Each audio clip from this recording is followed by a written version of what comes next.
we have been really, the Data Protection Office has been trying to tell us why DPPA, why is the protection of the privacy of an individual and of their personal data important to us. First of all, this act comes in as a response to the cry out to ensure that we protect the privacy, not only in Uganda, but also globally. And how do we do this? We are regulating the collection and processing of personal data. And this is done through the Data Protection Office, and the Act is the mandate that is the enforcement that is giving them this mandate to do so. And they provide rights. Let me try to, yeah. And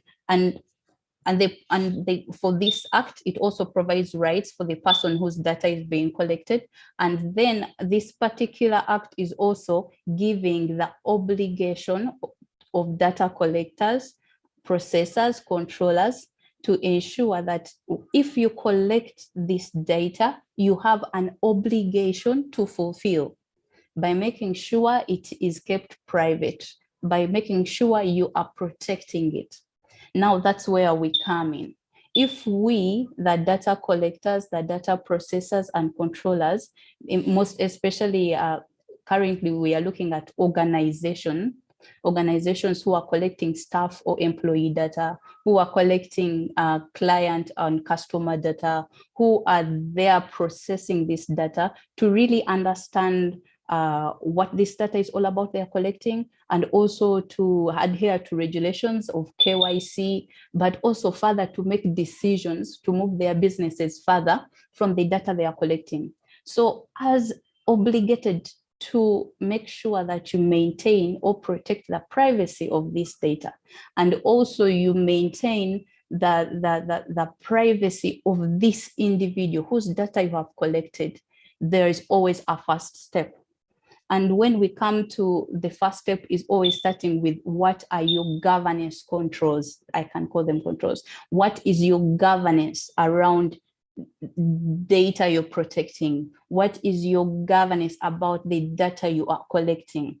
It pulls us back to saying, okay, then we need to develop policies first, because you cannot go on and start implementing controls without, or implementing processes without having guiding principles for these controls.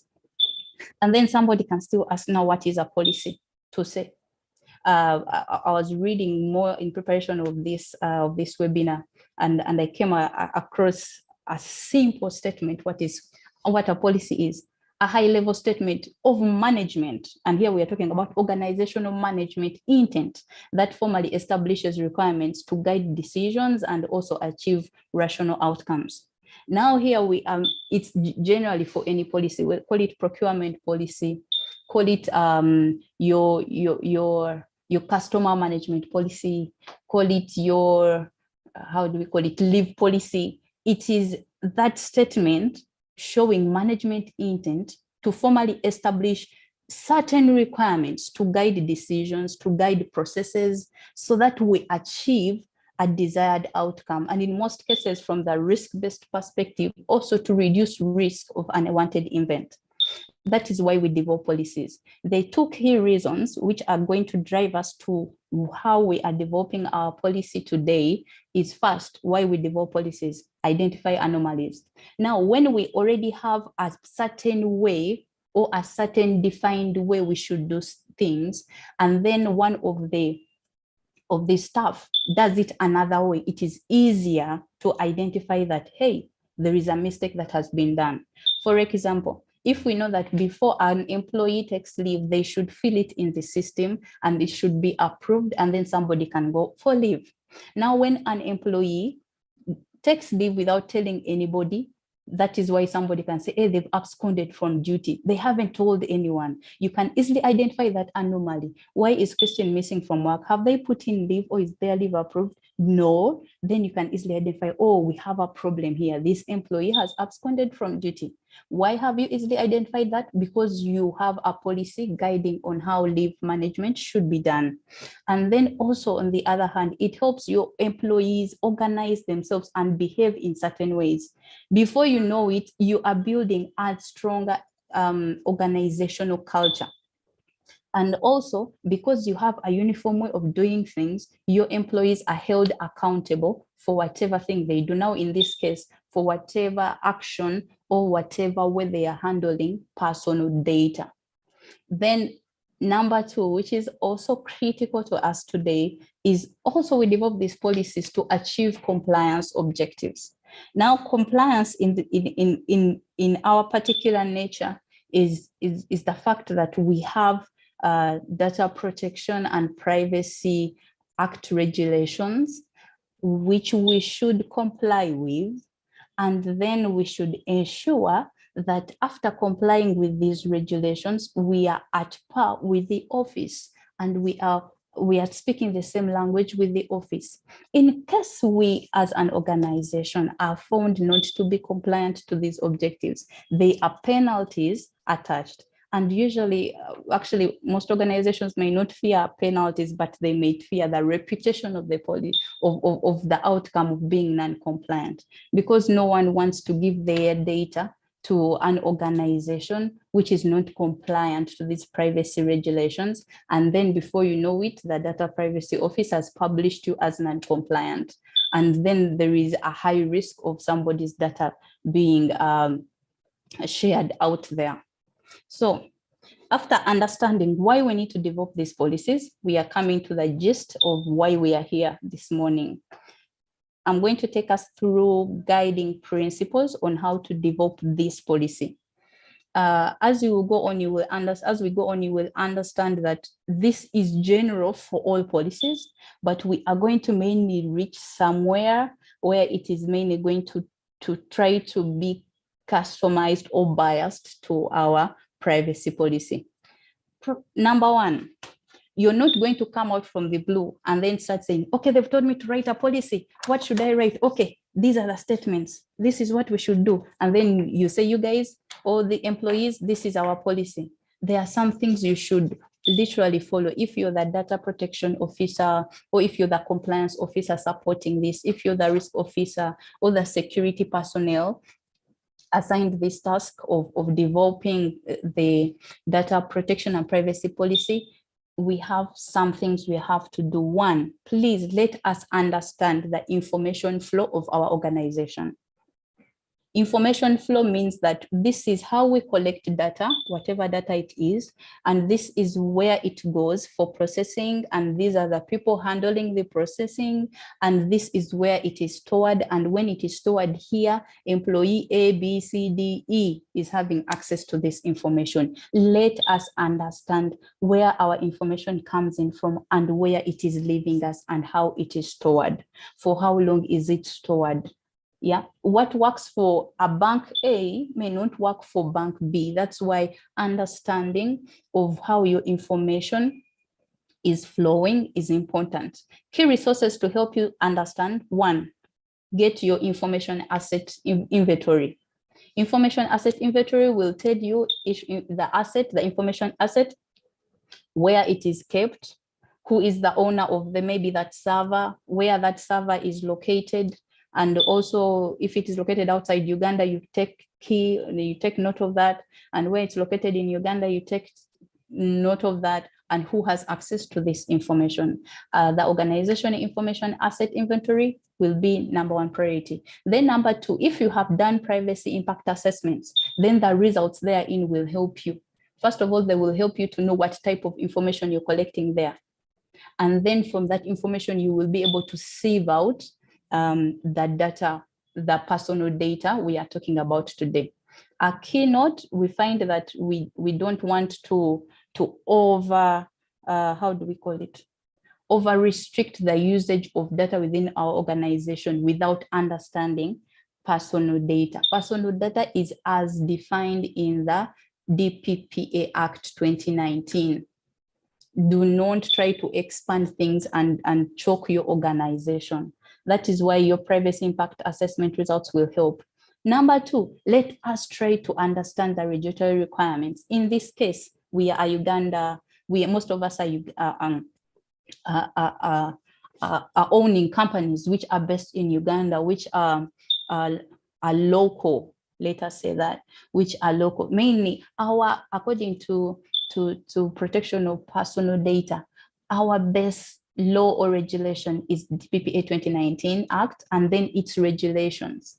Get a comprehensive understanding of the requirements. If you do not have an understanding of any of the requirements, you can please contact the Data Privacy Office. They will be able to help you understand each of these requirements, how personal data should be collected in a lawful manner, how it should be processed in a lawful manner, how should I share or transfer to another third party without infringing on the privacy of an individual, or while demonstrating transparency. Yeah, how should I store this information to ensure that it is protected? How long should I retain this information? When should I destruct this information? Or when should I destroy it? When and how should I destroy this information? Anyway, what are the data subjects' rights? Without having a comprehensive understanding or analysis of what the regulation requires of us, it will be hard for us to develop the policy. Now, we are assuming we have understood the information exchange or the information flow of our organization, and we have also understood what the law or regulation requires of us. We go to step number 2, drafting our policy. Most of our discussion for the next 20 minutes, we are mainly going to be talking about drafting our policy, because we have understood information exchange, we have understood what the law requires of us. Then it's now getting our pen to paper. Now, I'll mainly talk about number 1 and number 2, outlining the policy and writing the policy, but without forgetting also the key requirement of number 3. Number 3 talks about, after you've gone to paper, as we are going to discuss down there, you have written your beautiful policy according to your understanding or your team's understanding. Sometimes this is done in teams.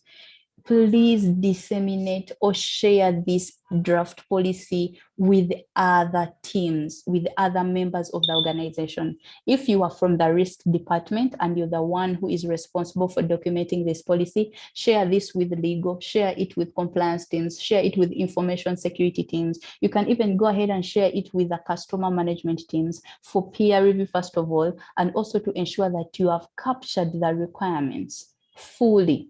Because you will find that we already have some existing policies within the organization. And in most cases, if we define this independently, we might have a clash on how things are done. Or you might find that the law is requiring us to do some things a certain way, but processes and policies in other divisions or in other units are being done differently. That is why vetting of the policy using other team members is important. Back to the outlining and writing our policy. Our key contents of the policy, as we are outlining, are these ones you're seeing.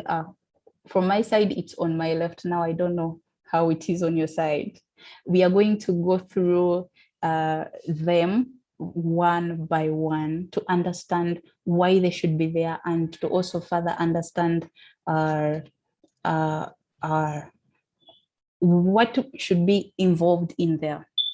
First of all, as we are defining our policy, it should be clear. Its goals should be clear. It should be readable. It should be understandable by your audience. Now, usually we write these policies not for us, the data protection officers, and not for us, the risk people or the information security people or the legal people, or not to tick a box that, oh, when the DP or comes in and then they ask me, do you have a policy? I'll say yes. And then you tick that box. No, you're writing it for the audience of your organization. Your organization is made up of stakeholders, and these stakeholders include the senior management team, the staff themselves. Some of you have vendors on ground, some of you have partners, and then some of you have contract staff, and others have interns. And these are all stakeholders, and you may find through your information flow and that's understanding of the information flow of the organization, you will find that most of these teams have access to this personal information. Saying that, we go to our key number 1 content. Policy approval. Yes, you're not going to approve the policy before you write it, but this section is usually amongst the first ones for most of the policies. And that section is there, right? Why now the policy approval? Why should the policy be approved by a senior management team in your organization? Is to ensure that we get buy-in, we get commitment from the senior management team to enforce the policy. Without their buy-in, without their commitment to this policy, it will be hard for you, DPO, to enforce the policy. That is why after defining whatever we are going to define today, please go ahead and seek their commitment to enforce the policy.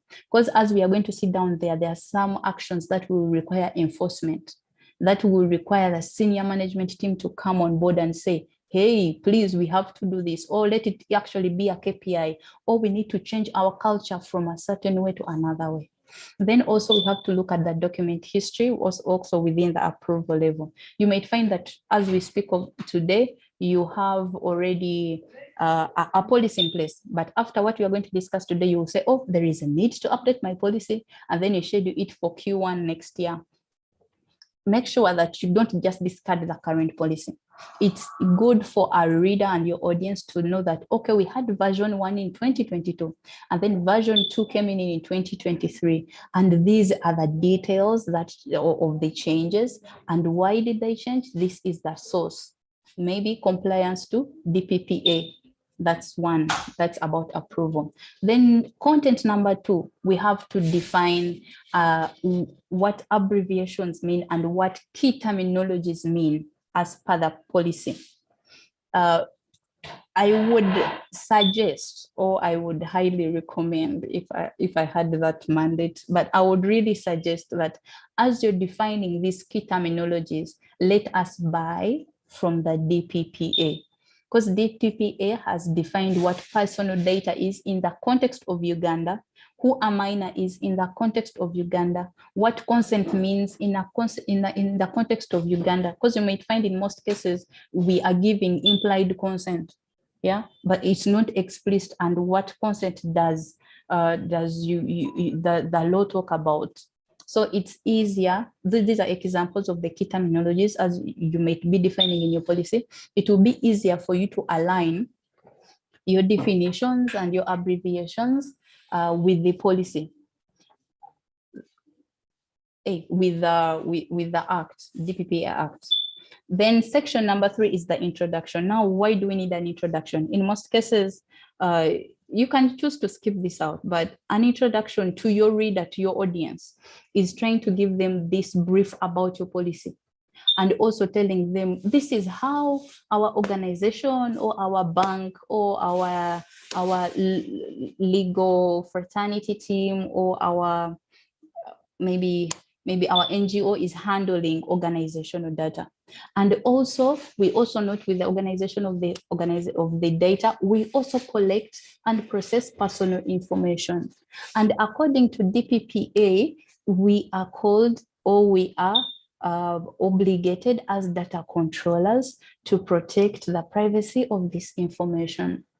That is why we are coming up with a policy to guide what should be done in regards to management, use, processing, storage, etc. of personal data collected and processed within the organization. Literally, you're trying to tell them, hey, it's not just having a policy on paper, but we have an actual reason why we need this policy. And that takes us to the next section, which is purpose of the policy. Each policy should have a purpose. And main of this purpose is mainly to talk about why we need this policy. Now there you have given them a good introduction of what this policy is talking of, mainly not what this policy is talking about, but why the organization, how it's handling data, and then you have driven them to DPPA, and now you're telling them why we need this policy. It will help them enforce protection of information. It will help them enforce or comply to regulations. It will help them fulfill their requirements as data controllers, etc., etc. Then we come to scope and applicability. Now, most policies, or all policies, should have a scope. The scope is mainly saying, okay, who and what is regarded as part of this policy, or as accountable, as applicable for this policy. Now that is where we come in. This one, our scope is adopted from DPPA.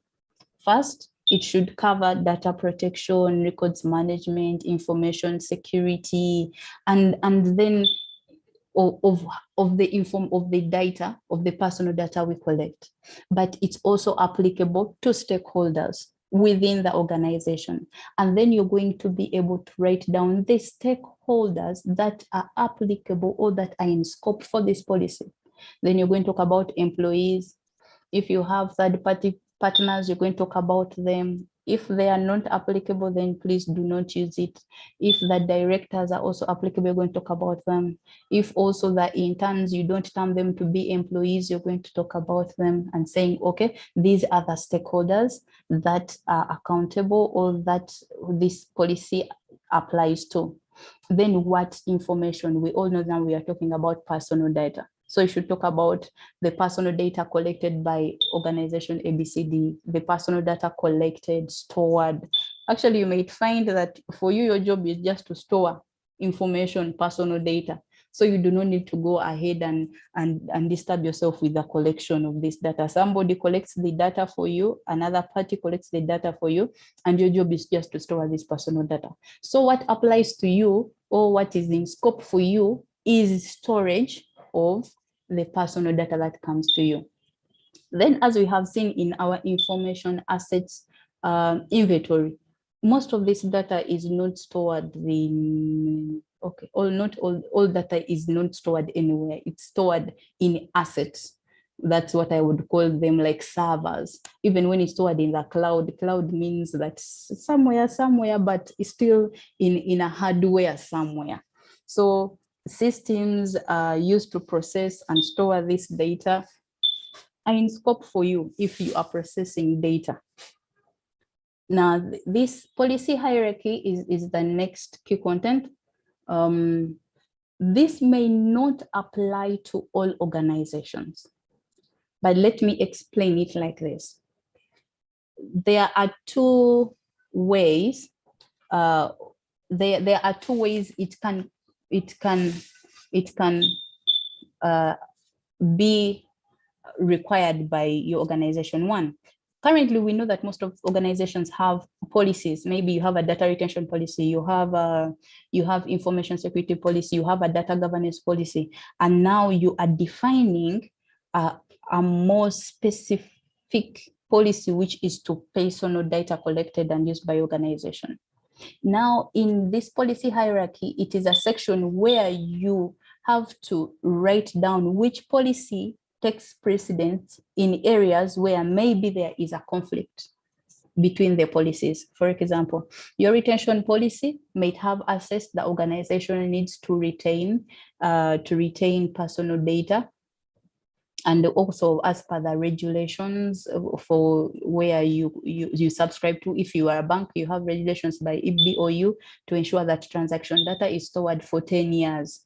Now, if you are a bank, and remember the DPPA is telling you, somebody can come to you and tell you, according to me as a data subject, I have a right to ask you to delete my information, to erase my information, and transaction data is part of personal information. Now, this policy hierarchy talks to your organization and helps guide your organization to make decisions on what policy supersedes or what policy takes precedent at which point.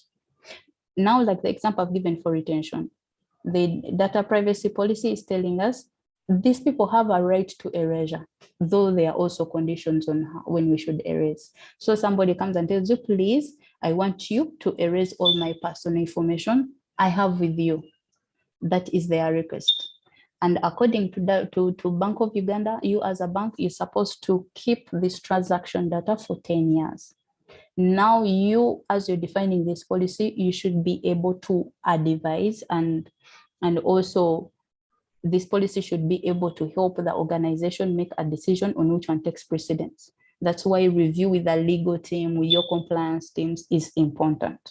Secondly, most of the organizations we have in Uganda, a few of them are really local. Now, Christine Hilda, I work for Postbank Uganda. We are fully local, grounded on ground here. Now, some banks are not. I will use like example of the banking fraternity. Most banks actually are not. So you'll find that there is a headquarter of the bank, maybe let's say in Nigeria. And then there are other branches come Uganda, Kenya, Rwanda, Tanzania, Ghana. So when the headquarter or the head office defines a policy, they send it to you as the branches or as the sister or children banks to adopt. Now you will find that already your head office has defined a data protection and privacy policy. Your job here is to localize this policy. Now, this is why you need this policy hierarchy, because you will find that maybe as they were defining at head office in Nigeria, they mainly took into consideration the Nigerian law, data protection law. Now here, locally, you are supposed to ensure that actually this is also in compliance to the DPPA 2019 for Uganda. So you have to define precedence, which policy takes precedence. Hence, you need this section of a policy hierarchy. So that is why we have this section of policy hierarchy. Then the biggest and gist of the policy is key privacy principles. In most policies, we call them the policy statements. What does the policy say? Actually, in most cases, people don't read all 1, 2, 3, 4, 5, 6, 7. They don't reach there. They just go into say, okay, what does the policy say about retention? And then they say, oh, the policy says we should retain for the period as which defined in the contract LPCD, BCD, or as per the other prevailing laws or regulations in the country. And they stop there and they close. That is why it is important to capture these key privacy principles or privacy statements. One, it is not that I have exhausted as they are in. Basically, what I have done and what I've done in my previous experience is basically getting what is the law requirement, what are the regulatory requirements, and also according to our state as the organization, what is the guiding or what should we be really looking at to guide how consent, disclosure, transfer, retention, direct marketing should be managed within our organization. And then for the DPOs on call, there is a self-assessment that was shared by the Personal Data Protection Office. Please make use of that self-assessment. It is good, it is pointing to where to these key privacy principles. Now I will go through one by one because it's the gist of our policy. One, accountability. Here we are demonstrating organizational commitment or management commitment. One, saying, okay, as an organization, we are going to be accountable in the following ways. One, we are going to assign a person responsible for enforcing these ones below. That's one. We are going to define and document and communicate these requirements to the stakeholders. We are going to implement training and awareness of this particular policy. That is the accountability section given to the organization is giving to itself under this policy. And then we are going to demonstrate compliance. Now that is how the organization is going to be accountable for the data privacy principles listed below. Number two, consent management. How is consent going to be obtained? And which areas, according to DPPA, require consent? And how is this consent going to be stored? And how is it going to be utilized? So consent management is is a big principle which we cannot deal away with, given that we are currently living in a data-driven world. But as we are in the data-driven world, some of these data sets and records are personal data. However much we have collected them, we are still responsible for ensuring that we keep the privacy of these individuals. And if they do not want us to go ahead and process their data, let's not do it. But if they are willing to give us consent to process their data to help out in decision making within the organization, meaning you're going scope creep of the use why you collected this data, because you might have collected their names, their phone addresses, their transaction data, mainly for KYC, for example, but you're going ahead and using their KYCs for maybe direct marketing or auto decision making for the benefit of the organization to know which particular project or which particular product is selling better. So your marketing team should know that before they and your business intelligence team or data analytics team, they should be knowing that before we can further assess and utilize the information we have on the ground, we need consent of this particular data subject. How are you going to help and guiding that? By defining the key statements on when should consent be needed, when should it not be needed, and how should it be collected within your policy. So collection and processing of data of personal data. Here, you will be mainly talking about that. When should we be collecting? Most of organizations, because of the KYC regulations, if we are mandated or we are required by regulations to keep updated KYC. So if you want to use a service of a bank or you want to use a service of a telecom, you're going to give in your personal information. If you don't want to give in your personal information, forget the service, because these people, as per law, are regulated, are required to keep KYC for each of their clients. Now you'll find that in collection, I'm mandated to collect because of maybe a regulation. But processing and further processing, you might have to define how it should be governed within your organization, especially for personal data. So your key pointers on lawful processing of personal data should be given in the policy. Number 4, disclosure of personal information or data sharing.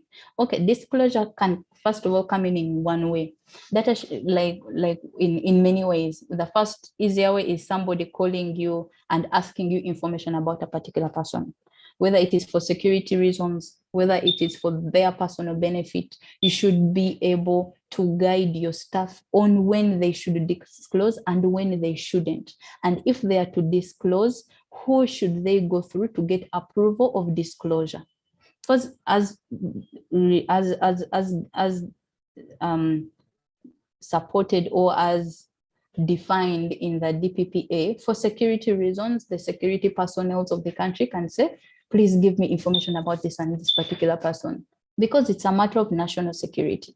But if somebody's husband has come to you and they want to know their transaction records, please, you should know when to disclose and not when to disclose. And now you as the DPO or as the compliance or legal person defining this policy should give clear notification guidelines or bullet points on when to disclose and who to contact if disclosure is required and what necessary approvals are required. Now, when we go to data sharing, which I'll talk about more under third-party partners, you should have a process for data sharing. So you should know when should data be shared, defined in your policy, then when should data not be shared, defined in your policy. Transfer of data outside the country. Here, our act calls it cross-border something, cross-border transfer of information. Actually, for our information, we know that because, like the example I've given previously, of maybe you have your headquarters in Nigeria, and now because there is that consolidated view that is needed to know how many clients we have in Uganda, how many do we have in Ghana, how many do we have in Tanzania. They no longer want an aggregated figure. They want actuals. Actuals meaning that they want the name, their account number, their balance at a given point. Please just know that that guidance of how this data should be transferred from Uganda servers, or the servers hosted in Uganda, to your partners or to your group people or to your hub people or to your headquarters should be defined here. So literally within your legal department and your compliance department and the legal department at headquarters, you will easily know how best to deal with this. And actually, the DPPA is not rigid. It will give you guidelines on how to do it in the policy. Your job is to put it in the context of your organization and bullet out as defined in the DPPA. I'll talk about retention, quality, correction, rectification, eraser, destruction or removal of information at once. You should define how to retain information, or when to retain this information, and for how long this information should be retained. You don't have to define a particular period, because most of us, our organizations are already regulated in one way or the other. We have the NPA for banks.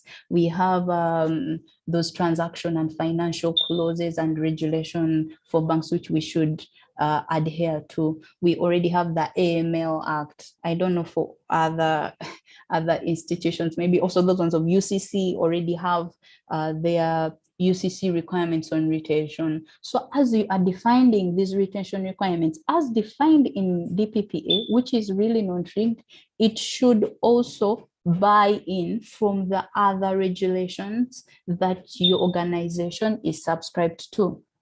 Information quality, you should talk about how you're going to ensure, or how the organization is going to ensure that the personal data you are collecting or you're processing or you're storing is kept accurate, is kept complete, is kept updated, and is not misleading. This is a note your management is giving, that as an organization, we shall ensure information quality in the ways of it is accurate, etc. Then also correction, rectification, erasure, and removal, they may kind of fall under quality. That's why I won't talk about much. However, they are also data subjects' rights. I'll talk about them more when I'm discussing the rights of data subjects. For those ones who don't know data subjects right now, it is you first of all, because you are a staff of that organization, and maybe you're holding an MTN or Airtel line, and also you have a bank account. So for those particular organizations where you have given your personal data, you are a data subject. So as you're also defining these policies for your organization, you have to also think about that. Are those organizations holding my personal data doing this? In this way, you can further do your whistleblowing or bring to their acknowledgement that, hey, I know my rights and I know you should be doing ABCD. Then the next one is security and protection of personal data. Here, your organization is committing that they will implement technical and organizational measures to prevent loss, to prevent damage, to prevent unauthorized access, processing of this personal data. Now here you can go ahead and reference your security policies, your data protection policies you already have, your data leakage policies you already have. You don't have to redefine everything here. Third-party partners and processors. Now remember when we talked about our scope and people and stakeholders who are accountable. Now, if you're that organization that has third-party partners, they may be, for us banks, we have vendors who support us here and there. They may be partners on a certain project for NGOs. These may also be sister banks, like I talked about Nigeria Bank, and also the Ugandan Bank, those sister banks. So this law should talk about how data is to be shared with these people and how these people should comply to DPPA precisely. And don't worry, you are helped by the DPPA Act. it talks about how those people should also adhere to DPPA. You do not have to have very good words or English for your head office people. Then direct marketing. Why I slotted this in direct marketing and auto decision making. Why I slotted this in is because currently in the information security, in the bank space, we are mainly going digital. And when they mainly talk about going digital, it's more of we are using the data we have collected or we are collecting to easily make decisions of where the business should go. I've heard of in many webinars and in many conferences, people talking about data being the new oil. Whoever has more data, you own the mantle, data being the new oil. So as you are utilizing this data with your data analytics teams for direct marketing, for auto decision, make sure you have given them guidelines on how personal data should be handled during these processes. Because you may find that you need consent management process to be evoked, but because you haven't guided them, you'll find that they are misusing or they have already done further processing of this personal data beyond the scope of which it was collected or it is being collected. So be direct on how personal data should be handled under direct marketing or when doing auto marketing decisions, for example. Now, then under our principles, we shall go ahead and also talk about how you're going to handle complaints and requests. If you already have a customer management process on how your customers bring in complaints, you can review that process and say, okay, if I get this process, and then try to tweak it a little bit so that maybe I have a type of conflict of complaint called data breach or data update, personal data update, something like that, so that you kind of don't bring in a new process within the organization, but ride on the already existing processes. But still, your policy should be able to guide your organization staff on how to handle complaints, on how to handle requests, and on how to handle minors' personal data. Now, here, most organizations should take note because we are collecting minors' data without even knowing that we are collecting these young boys or women's data. So you should guide them that in case this data comes in, how should we handle it according to DPPA? That is why your job is there. Then I'm going to further highlight on the data subjects' rights. Why I pulled out this section so that it can be part of our key contents is because before, I remember I talked about that you are also a data subject. Somewhere, actually even within your organization, if you're employed, you are a data subject. Now, your employees or your staff should know the rights of these people so that as they are handling their rights or their complaints or their requests, it's at the bottom of their mind that they know that these people have a right to access their personal information. Somebody comes to you and they are saying, okay, I need to see what personal records you have of me. I need to know the phone number you have registered I have with you as my bankers, and you're dilly-dallying giving them access to this information. If it is really much of a manual process, automate the process so that these people have access to their information, so that they can correct their personal information. Actually, when they correct their personal information, they are also helping you maintain information quality in your database, because it works either way. And then they have a right to say, move my information from here to another person. So they have a right to say, please share this information with this one. Yeah, provided you can do due diligence, verify that they are the ones giving access and they are not under gun and they are not under persuasion, but they have willingly asked you to say, please transfer my information here and there. You should be able to give it. Now, the other contact, as we are winding up our section, is saying like, okay, I've read your policy, I have read your privacy statements. Now, in case I have a concern internally, who should I talk to?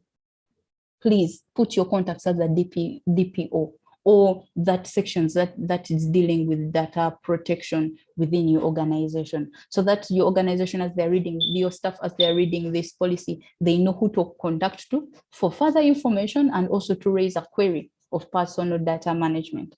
Then before you leave, ensure that you have defined the roles and responsibilities of the people we talked about here. What are the roles of the employees? What are the roles of the third-party partners? What are the roles of the vendors in regards to personal data management in your organization? And roles should be assigned to ensure that all the principles we have defined above are complied with, and also that we have observed how the rights of our data subjects. Policy compliance. What happens when I've read and I've understood, but when now I say, okay, so what happens if I don't comply? You know, I am a customer service representative. I have access to all customer data, because when they call me, I need to log in to know, hey, you made this transfer on this particular day. Your account balance is -0. Actually, I'll take a screenshot of it. And then they spread into their WhatsApp groups saying, oh, this customer is complaining that their transaction is not going through, but they have negative shillings on their account. Now, how are you going to ensure that they know that if I do not comply to this policy, A, B, C, D is going to happen? So in your policy, you're going to define how your organization is going to deal with non-compliance to this policy, how your organization is going to deal with suspicion of breach to this policy, because it might be a whistleblower. Like I have seen my neighbor take a screenshot of personal data. It's a suspicion of breach of policy. We need to investigate. How are you handling that breach, that suspicion of breach? And in case your organizational management, because of marketing, or because of this key project they are supposed to implement, in one way or the other, they are going to go against your policy. How are you going to handle non-compliance in this case? Are there going to be approvals for non-compliance? Are you going to talk to the data protection office for their buying, just in quotes, for their buying, or for their say about it? Your policy should guide on how that is going to be handled within your organization. Now, because I talked about that this policy is not going to work in isolation, and you're not deriving it, or you're not defining it from your own mind or understanding, please reference the policies and regulations you're buying this information from. Definitely, most of us, literally, since we are Ugandan companies, we are going to need to see that you have referenced the DPPA, because most of your requirements are going to be borrowed from DPPA. And then maybe organization internal policies, or maybe headquarter or group policies. Please, it's good practice to reference where you have got this information from. And now for document control. We know about how document control works, but the gist is this: provided you say this policy should be reviewed every year in November, and then you last defined it in November 2021, and you need to define it in 2022. But because of unforeseen events, you have not been able to define, to renew this process, this policy in November 2022. And then maybe you push it to Q1 of 2023. Now, between November and 2022 and Q1 of 2023, will this policy be in operation? You define it here. Because literally somebody can say, at that time we didn't have a process in operation, and so I am not held for any non-compliance because we didn't have any policy. So when you, in your document control, you say, even if between this period this policy has not been renewed as required, it will remain in operation until it is reviewed. In that way or the other, still you're enforcing how this policy is going to be done. Now, it's going to be enforced within your organization. Now our last bit, we have defined our policy. We have vetted our policy. Remember, I told you, like, after defining, ensure you distribute to the different teams within your organization to review and also to critique and to even provide comments to your organization. So number 3, we have defined our policy. We are good to go. Please, 1, remember our step number 1 under content. Please seek for formal approval by management. Seek for adoption of this policy by management. After management has adopted this policy, they have signed on, meaning you have management buy-in for this policy to be enforced within your organization. Then secondly, publish this policy.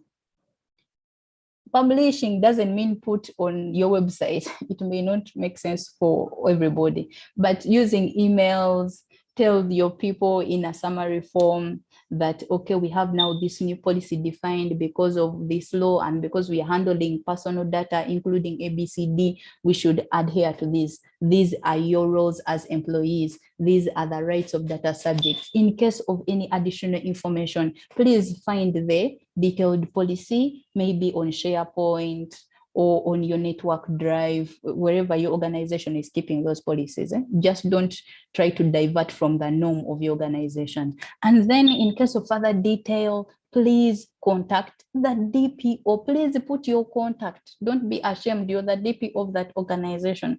Put your contact, your email address according to the policy, and maybe your phone number given by the organization, so that everybody who is reviewing this policy, or whoever this publication has come to via email or via, I don't know how other organizations really disseminate information, but in that way, they can easily be able to reach out to you. Then number 3, reach out to these staff to tell them of their responsibilities. You know how in information security, actually we're in October, it's the information security month. You know how information security is now key in many organizations, and it's no longer something to say, what is that? Now people know what information security is, to an extent that almost 90% of people now have passwords to their phone, is because there was awareness of information security practices. The same is required for privacy within your organization. Most of us are talking about privacy by design, privacy within the process. But people you're telling these people these things, privacy by design, they don't understand. So it's okay. Go ahead and train. That's how information security began. We can also do it in the privacy sector. Let us do our training needs analysis within the organization, saying that these front office people, they capture a lot of information, or they have access to a lot of personal data. We should train them maybe every quarter.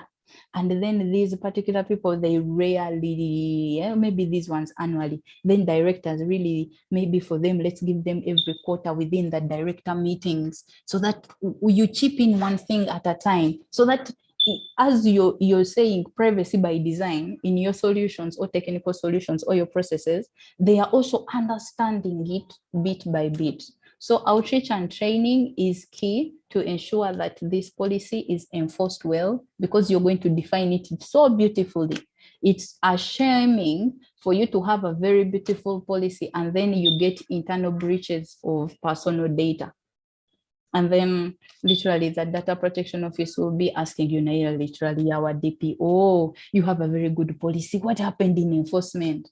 And it's just a small tweak of training or maybe somebody even released this information without knowing, or they were even conned into releasing this information. But when we daily train them with the technology controls of privacy by design, we shall ensure that we are enforcing these policies right.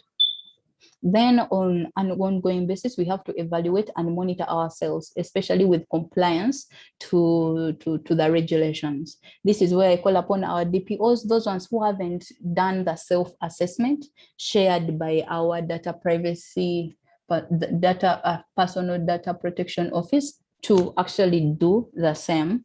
It will help you evaluate yourself and go on or annually monitoring yourself on how far you have gone with enforcing this. I could not leave this webinar without telling us about the privacy notice.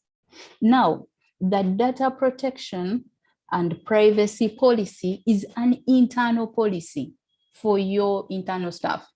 Now, this particular policy will tell you that you have to inform your data subjects of their rights. You have to tell them that you're sharing their information with this one. You have to tell them why you are collecting their information. So in areas or in sections or channels where you're collecting information, you should have a privacy notice.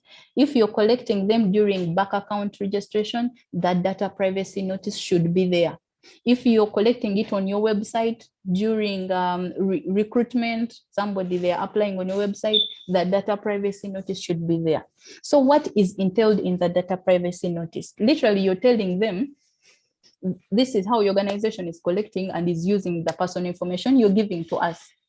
So you talk about your role as the data collector, you talk about your protection principles within the organization and how you're complying to transparency. You talk about the type of information you're collecting and you're processing from them. If you're going to share this information with another party, please be transparent. Tell them, you know what, you're using this website, you're sharing us with, you're giving us this information, but our recruitment process is managed by another recruitment firm. Literally, we are going to share this information with this recruitment firm to enable the recruitment process to go on. If somebody doesn't want you to share their information with that firm, they will not register. Please let's be transparent. And then you tell them that, do you know what, for us in our organization, this organization will be transferred to this particular country. Then tell them that your data is going to be secured in this manner, or it is secured. Tell them that your data we are collecting for this particular reason is going to be retained for this particular period, or for a period as long as the recruitment process is going. Some people have gone ahead and being transparent and saying, okay, if you don't want to be retained forever, so that when another position comes up, we invite you, please tell us, so that after recruitment of this position, your data is erased. So tell the data subject and then tell them of their rights. Please, you have a right to withdraw consent. You have a right to tell us that we erase your information. You have a right to tell us to correct your information, and also tell them of their duty, that as we have, you have your rights, we also have a duty to us because you're giving us your information. Please inform us of all updates regarding your personal information. Now that is a privacy notice. It is mainly going to be derived from your policy, because you have defined a way and of how you're going to handle the collection, the usage of personal data within your organization. So in this way, you are telling the data subject that, hey, as you're registering with us, or as you're opening up a bank account, you're going to be giving us this information, and we are going to treat it in this way. So both ways, after defining the policy, it will be really easy to come up with your privacy notice. Thank you for listening in, and I hand over now to Anita. Thank you very much, Christine. The session was really very educative and we appreciate. I am going to quickly dive into the questions we have in the Q&A panel. Time is really up, so I am going to take only the questions that are already there. One, someone asks, while developing the policies, how best can we take into consideration laws and regulations of other countries, considering that our clients come from a number of other countries?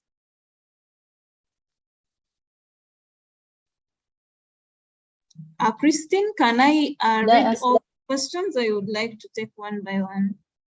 No, because of time, maybe you can choose the ones we are going to answer. You read all of them and we try to give briefs of each. Yeah. Okay. The second is, how best can an organization manage data subject access requests? Question 3, at what stage should a privacy impact assessment be carried out, and what are the sections of the PIA? And then what do I need to consider when choosing a processor? Okay, thank you very much. Let me start with the processor. I'm not really understanding. Maybe you can throw more light or clarify on what processor you are talking about, so that my mind doesn't run to the laptop or to the server processor, please. Then number one was how do we put into considerations laws and regulations of other countries? We already have clients who are coming from Europe, and we have to also put into consideration that GDPR, which is regulating whoever is collecting personal data or whoever is handling personal data for Europeans or from Europe citizens.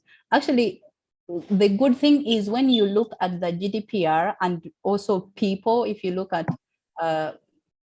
is it POPI for South Africa and also GDPR, there is a big resemblance with our DPPA.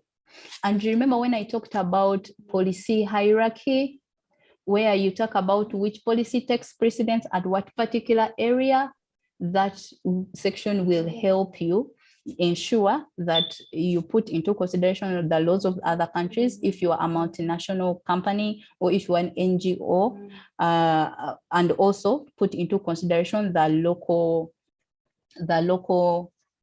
policy. The best thing we can do as a suggestion here is ensuring that we speak what is taking like preference. So you might find that if the retention, or they say, okay, GDPR, for example, says they have a right to be forgotten. And our local law is saying they have a right to be erased. Being forgotten and being erased are two different things.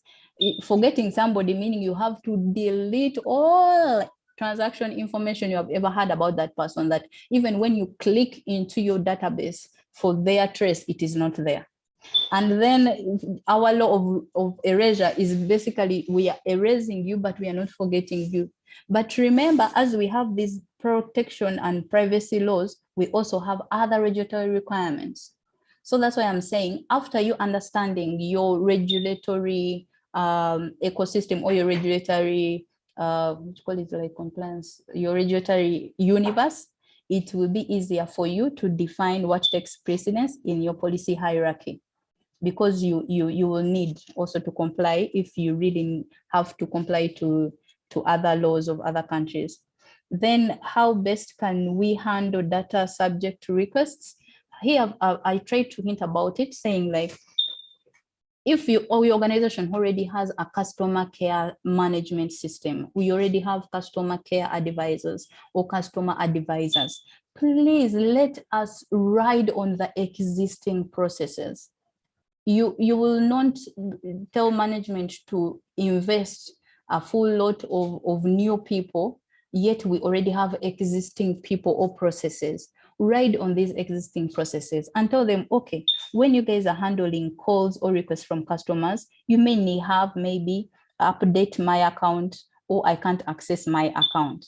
Please add another category saying data privacy information or data breach report.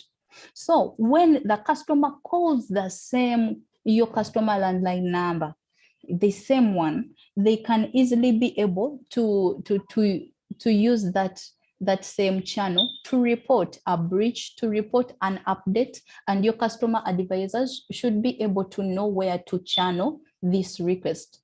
I would suggest let us ride on the existing processes within our organizations.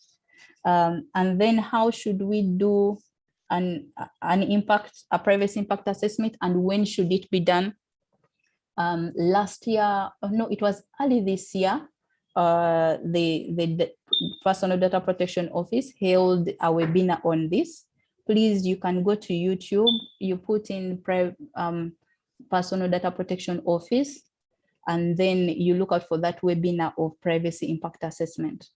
But the key thing is this: the law has already come. Some of us did privacy impact assessments when it was still in draft, to know how this law is going to impact our existing processes. But the law is already here. Now what basically you're doing is saying, okay, assessment of your it's a current assessment report, what you have against what the requirements of the law are. But even when you are bringing in a new system, which is going to collect data, going to process data, please, you have to do a privacy impact assessment. If you're installing CCTV cameras in your office, you're going to do a privacy impact assessment saying, okay, I know I'm going to be recording people at all the time, and these individuals have faces which I will be seeing. Am I infringing on their privacy? That's an impact assessment. So at a higher level, you're going to do, whenever you're implementing a new system or a new process, you can do a high-level privacy impact assessment. But for more details, please, I refer you to that webinar. Then when somebody was saying, how can I get a processor? If you are talking about a data processor as defined by DPPA is somebody who is processing all that is using, you can be using, or further transferring, that's also processing, sharing, that is also processing of personal data. So that is our definition of a processor. If we were referring to the hardware processor, I beg to differ. Maybe you can clarify. Thank you, Anita. Okay, thank you very much, Christine. I'm not going to be taking any more questions. For the questions that are still in the panel, we are going to answer them. We have a section on our website of FAQs, so we shall answer them and upload them there. You can always visit it and check them out. Thank you very much, Christine, for this session reading. There is a link that I've posted in the chat. Members, there is a link I've posted in the chat. Kindly click on it and provide us feedback on this training. The feedback will enable us to know how best we can serve you better in our next trainings. And for those that have been asking about the presentation, yes, the presentation is going to be shared on your emails, the emails you used to register for this webinar, as well as the recording for the session. Thank you very much. And I am going to close this webinar now. Thank you so much for attending. Until next month, have a wonderful day.